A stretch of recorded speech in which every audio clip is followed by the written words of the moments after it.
తెలంగాణ కుంభమేళాగా ఖ్యాతిగంచిన మేడారం సమ్మక్క సారలమ్మ మహాజాతర ప్రారంభమైంది. ఇక ఈ జాతరలో అతి ముఖ్యమైన ఘట్టం ఈ రోజు ఆవిష్కృతం కానుంది. ఇక చిలకలగుట్ట నుండి సమ్మక్కను గద్దెలపైకి తీసుకొచ్చి ప్రతిష్ఠిస్తారు. ఇక ఆదివాసీ ఆచార సాంప్రదాయాల ప్రకారం చిలకలగుట్టపై పూజలు నిర్వహించి అక్కడి నుండి గద్దెలపైకి తీసుకొచ్చి ప్రతిష్ఠిస్తారు. వనదేవతలను దర్శించుకునేందుకు భక్తులు తండోపతండాలుగా తరలి వస్తున్నారు.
తెలంగాణ కుంభమేళాగా ఖ్యాతిగంచిన మేడారం సమ్మక్క సారలమ్మ మహాజాతర ప్రారంభమైంది. ఇక ఈ జాతరలో అతి ముఖ్యమైన ఘట్టం ఈ రోజు ఆవిష్కృతం కానుంది.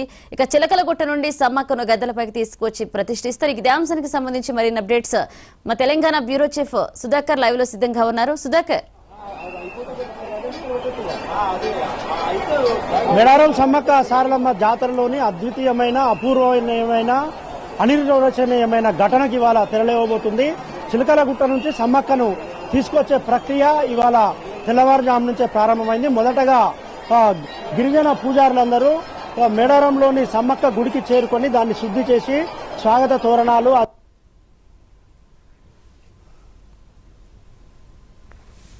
తర్వాత సమ్మక్క ప్రధాన పూజారి కిష్టయ్య నేతృత్వంలోని పూజారులంతా ఇవాళ మధ్యాహ్నం చిలకలగుట్టకు చేరుకొని అక్కడ రహస్యంగా పూజలు జరుపుతారు. సుమారు 3 నుంచి 4 గంటల పాటు పూజలు జరిపిన తర్వాత అమ్మవారిని కిందికి తీసుకొచ్చే ప్రక్రియ ప్రారంభమవుతుంది. అప్పటికే గుట్ట కింద ఎదురు చూస్తున్న కలెక్టర్, ఎస్పీతో పాటు మంత్రి సీతక్క, ఇతర అధికారులందరూ అక్కడ సమ్మక్క తల్లి రాక కోసం ఎదురు చూస్తుంటారు.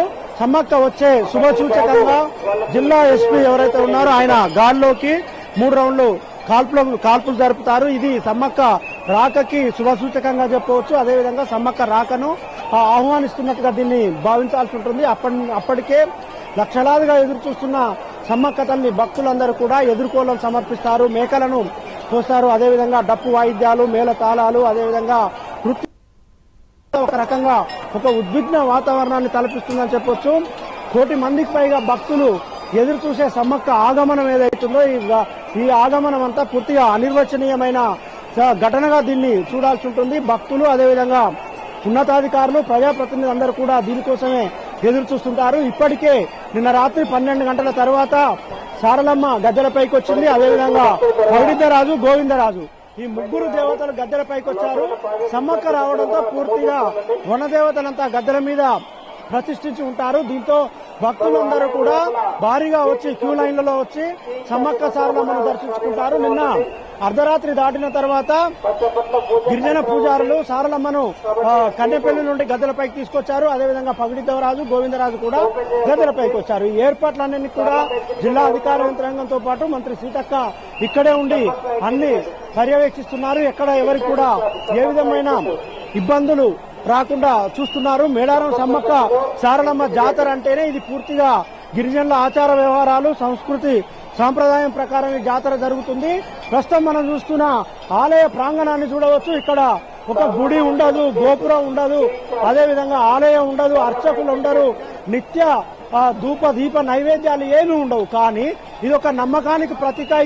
ఇదొక ఈ సమ్మక్క సారలమ్మ జాతర అంటేనే ఒక వీర వనితలు కొలువు తీరిన ప్రాంతం ఇది. కాబట్టి ఇక్కడ మొక్కులు మొక్కితే తప్పకుండా తీరుతాయని ఒక నమ్మకం భక్తులకు ఉంటుంది. అదేవిధంగా గతంలో మొక్కిన మొక్కులను చెల్లించుకుంటారు. అదేవిధంగా నూతన మొక్కులను ఇక్కడ మొక్కుకొని తిరిగి తమ స్వగ్రామాలకు వెళ్తూ ఉంటారు. అందుకనే 1.5 కోటి మందికి పైగా భక్తులు వచ్చే జాతరలో ఎక్కడ ఏ విధమైన చిన్న అవాంఛనీయ సంఘటన కూడా చోటు చేసుకోదు. అధికార యంత్రాంగం కట్టుదిట్టమైన ఏర్పాట్లు చేసినప్పటికీ కూడా 1.5 కోటికి పైగా భక్తులకు శాశ్వత ప్రాతిపదికన ఏర్పాట్లు చేయడం అంటే చాలా కష్టం. అయినప్పటికీ భక్తులు తమకు తాము స్వీయ నియంత్రణ పాటిస్తూ స్వీయ ఏర్పాట్లు చేసుకుని సమ్మక్క సారలమ్మ తల్లులను దర్శించడం గత కొన్నాళ్లుగా ఆనవాయితీగా వస్తుంది. 1996లో మేడారం సమ్మక్క సారలమ్మ జాతరని రాష్ట్ర ప్రభుత్వం రాష్ట్ర పండుగగా గుర్తించింది. అప్పటి నుండి ప్రభుత్వం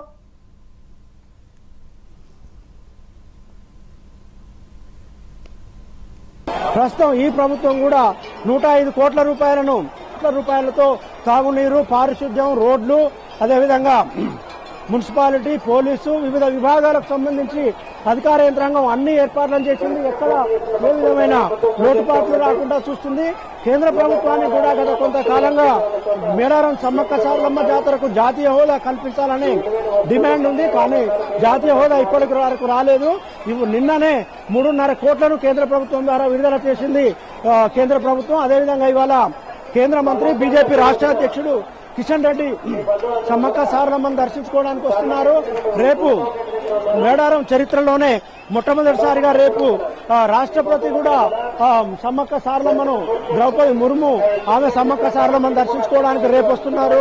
ముఖ్యమంత్రి రేవంత్ రెడ్డి వస్తున్నారు. అదేవిధంగా గవర్నర్ తమిళసై సౌందరరాజన్ వస్తున్నారు.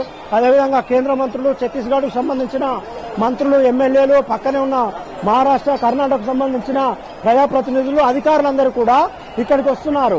ఇవాళ సమ్మక్క రాకతో వనదేవతలందరూ గద్దెల పైన ఉంటారు. కాబట్టి మొక్కులు అనేది రేపు చాలా భారీ ఎత్తున జరుగుతాయి. ఎక్కడెక్కడో ఉన్న సుదూర ప్రాంతాల నుండి భక్తులు ఇక్కడికి వస్తారు. కేవలం భారతదేశంలోని 8 రాష్ట్రాలు తెలంగాణ, ఆంధ్రప్రదేశ్, ఛత్తీస్గఢ్, మహారాష్ట్ర, కర్ణాటక, మధ్యప్రదేశ్ తదితర ప్రాంతాలతో పాటు దేశ విదేశాల నుంచి కూడా భక్తులు ఇక్కడికి వస్తుంటారు. వచ్చి తమ మొక్కులు చెల్లించుకుంటారు.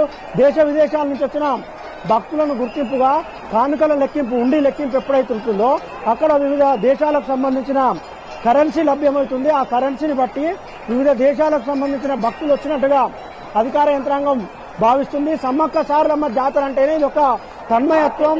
పూర్తిగా సమ్మక్క సారలమ్మలు ఇక్కడికి వచ్చే భక్తులకు ఆహ్వానించినట్టుగా వారు భావిస్తారు. అందుకనే శివసత్తుల పూనకాలతో ఊగిపోతారు. సమ్మక్క సారలమ్మ తల్లిని తమలో ఆహ్వానించుకొని వారికి వారే కథలుగా చెప్పుకోవడం, అదేవిధంగా పూర్తిగా తన్మయత్వంతో ఊగిపోవడం జరుగుతుంటుంది. మేడారం సమ్మక్క సారలమ్మ జాతర అయితే ఇవాళ 2వ రోజు కొనసాగుతుంది. నిన్న మొదటి రోజు అద్భుతంగా, అదేవిధంగా అద్వితీయంగా పూర్తయింది. వాళ్ళ 2వ రోజును కూడా పూర్తి స్థాయిలో ఎక్కడ లోటుపాటు రాకుండా, ఇబ్బందులు రాకుండా ప్రక్రియనంతా ప్రారంభించేందుకు అధికార యంత్రాంగం అన్ని ఏర్పాట్లు చేసుకుంది. ఇప్పటికే గిరిజన పూజారులు సమ్మక్క తీసుకురావడానికి కావాల్సిన ఏర్పాట్లన్నింటినీ కొనసాగిస్తున్నారు. మధ్యాహ్నం తర్వాత వారందరూ చిలకలగుట్టపైకి పోతారు. కేవలం గిరిజన పూజారులు మాత్రమే చిలకలగుట్టపైకి పోతారు. చిలకలగుట్టపైకి ఎవరిని అనుమతించారు. చిలకలగుట్ట పైన కుంకుమ భరణి రూపంలో ఉన్న సమ్మక్కను తీసుకురావడానికి జిల్లా అధికార యంత్రాంగం దీన్ని అధికార లాంఛనాలతోటి జరుపుతుంది. అక్కడే మంత్రి సీతక్క ఉంటారు, ఇతర అధికార యంత్రాంగం అంతా ఉంటుంది. 1.5 కోటికి పైగా భక్తులు ఎప్పుడెప్పుడా అనేది చూస్తున్న అద్భుతమైన, అద్వితీయమైన ఒక ఘట్టం ఇవాళ రాత్రితో ముగుస్తుంది. సమ్మక్క సారలమ్మ, పగిడిద్దరాజు, గోవిందరాజు 4 వనదేవతలు గద్దెలపైన ఉండడంతో ఎక్కడెక్కడో సుదూర ప్రాంతాల నుంచి ఉన్న భక్తులందరూ వచ్చి వనదేవతలను దర్శించుకొని తిరిగి స్వగ్రామాలకు, స్వగృహాలకు ప్రశాంతమైన వాతావరణం వెళ్తుంటారు.